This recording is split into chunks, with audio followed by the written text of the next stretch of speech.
Thank you for tuning in. This is 32 Icon here. Please go ahead and like and subscribe, in good faith that I will continue bringing you great content. Before we dive into this video, I want to thank someone for reaching out to me and giving me a couple of pointers, and I was able to bounce ideas off of him for this video as well as upcoming videos. So, sir, thank you. You know who you are, and I appreciate the positive feedback. And thank you to my friend Reen for letting me hold her shield so I can do this video. All right, so before we get started and I get deep into the review, I want to say that Smith & Wesson makes great guns, no doubt about it. And the shield is no exception, okay? It's reliable, it's affordable, it's concealable, and people trust it. So if you have the shield, you made a great choice. This video is not to bash the shield at all. It's just to give women insight of why this particular firearm may not be ideal for carry, okay? Specifically for women. So with that said, I'm going to move forward with the video. Okay, so this is the Shield 1.0. Okay, as you can see, the gun is unloaded, it's empty, and so we can move on. So this is the 1.0. The 2.0 is currently on the market. I think the 1.0 right now might be going for $300 or something dollars, maybe $250 private sale if you can find it. The Shield 2.0, I think is going for maybe $400 and maybe $450 with the optional laser that comes with this. And they made some changes in the 2.0. So I guess you can do your research in the 2.0 and look at this video for the 2.1 and decide which is best for you. But I'm specifically talking about the 1.0. All right, so number one, the barrel on this particular firearm is 3.1 inches, okay? That makes this gun pretty snappy. Now, I have pretty big hands, and as I've shown you in other videos, this is my hand, this is a dollar bill, and as you can see, it's pretty large, okay? Now, most women do not have large hands like myself. They have, smaller hands and skinnier hands.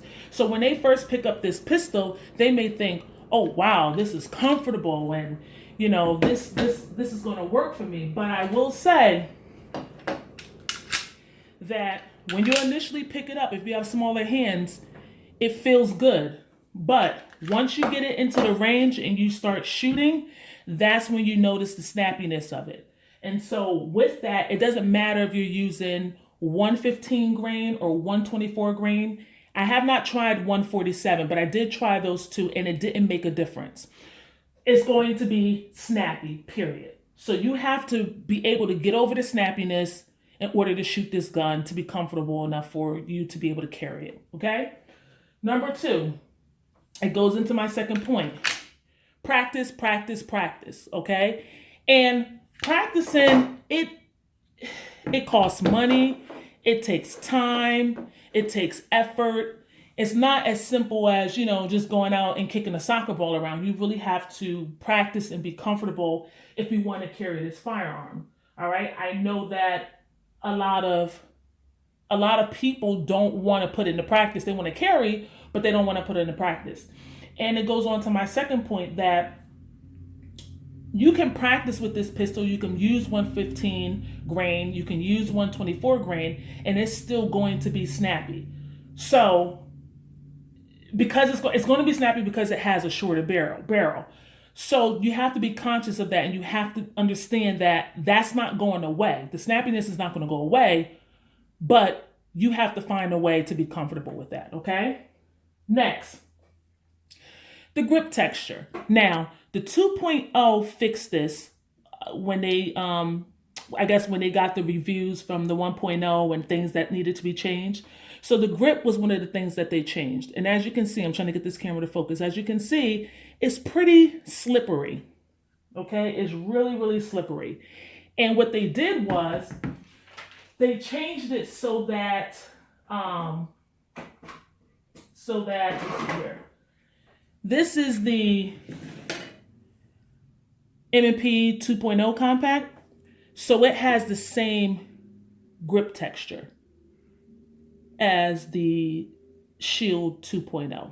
All right. Now, if you want to carry this, for some women, they may want to put a t-shirt underneath it because it might be too much for them, or they can get some sandpaper and sand it down. If you don't want to do that, you know, again, wear a t-shirt. I always wear a t-shirt so it doesn't bother me, but they switched the grip so it's, you know, you can actually grab onto it. Again, you may not at first think there's a problem with it because the shield is so narrow. So when you test it, you're just going to automatically grip it. But once you start shooting, you'll see that you're going to lose traction because it's not enough texture there for you. Also, you could, if you wanted to, if you didn't want to upgrade to the 2.0, you can get Talon Grips, okay? They cost, I don't know, 17 to 20 bucks, and they just go right around the grip here, and it can be a sand texture or a rubber texture. If you're going to conceal carry, I would suggest a rubber texture because, again, the sand texture is going to rub up against your skin and it may irritate it. But they do offer that for this particular model. Okay, now capacity. This has a 7.1, 7+1, or I think it's an 8+1, okay? Now, it gives you a little more, it gives you a little more, I guess, length in the grip, okay? If that's what you're concerned with, if you have, you know, a little bigger hands, you might want that extra length. But when it comes down to capacity, again, if you're not practicing as much and you have to use this pistol, you may find that this capacity may not be enough, okay? It could be that, you know, maybe you had to shoot a few more rounds than you expected, and so that's not going to work for you. And the other option is to either get maybe a more of a compact gun that you saw in the 2.0 earlier, or you may decide that you want to carry a spare mag. If you carry a spare mag, that means more training.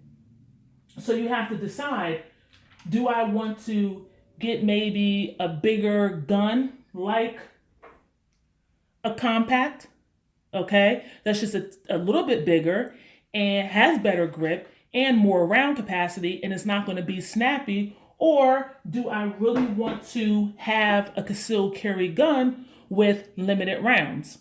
So, and maybe just carry a spare mag or not carry anything at all. So that's something that you're going to have to decide. It may work well for you. It may not. You have to, you have to figure it out on your own. Okay. Next, again, the gun is clear. The trigger. So for me, the trigger is, how can I say this? Horrible. Okay. It's hard. It's heavy. It's just a horrible trigger. All right. So here we are. The gun is unloaded. And let me show you what I mean. So here we are.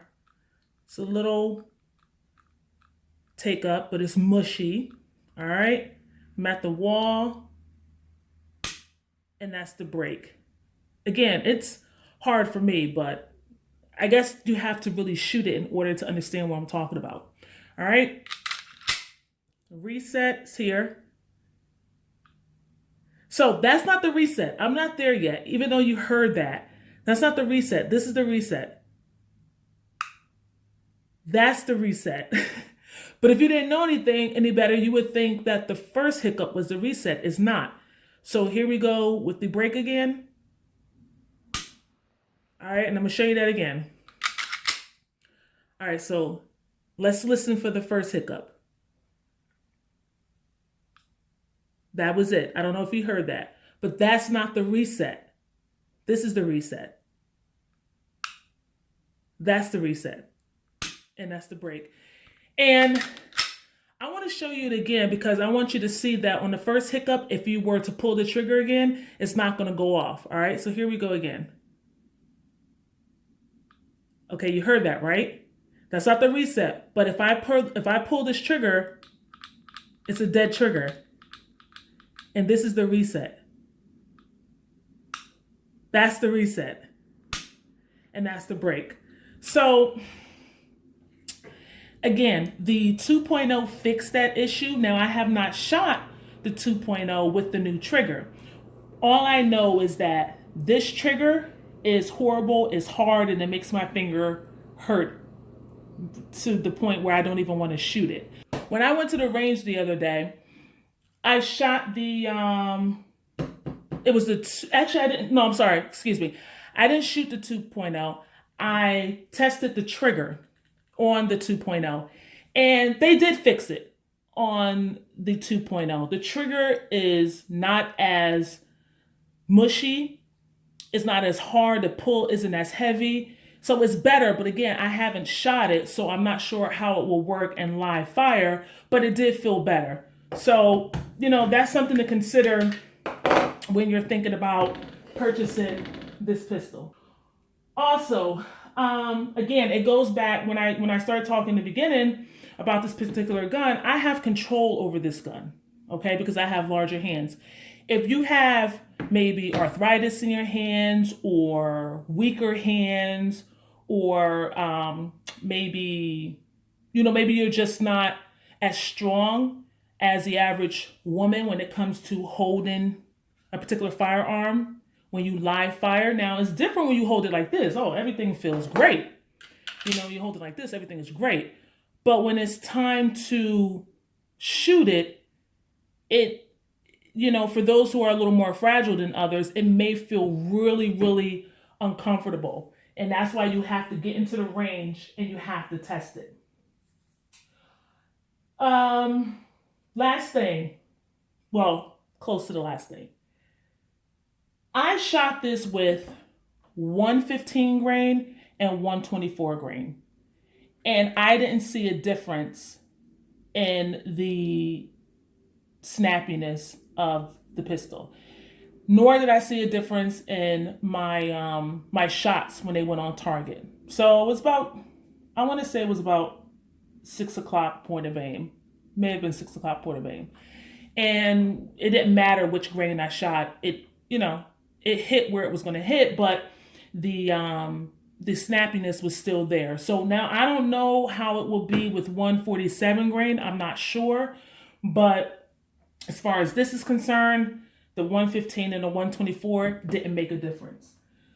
All right, so I'm going to let you see what my friend and owner of this pistol had to say about her experience with it, and then I will give you my final thoughts.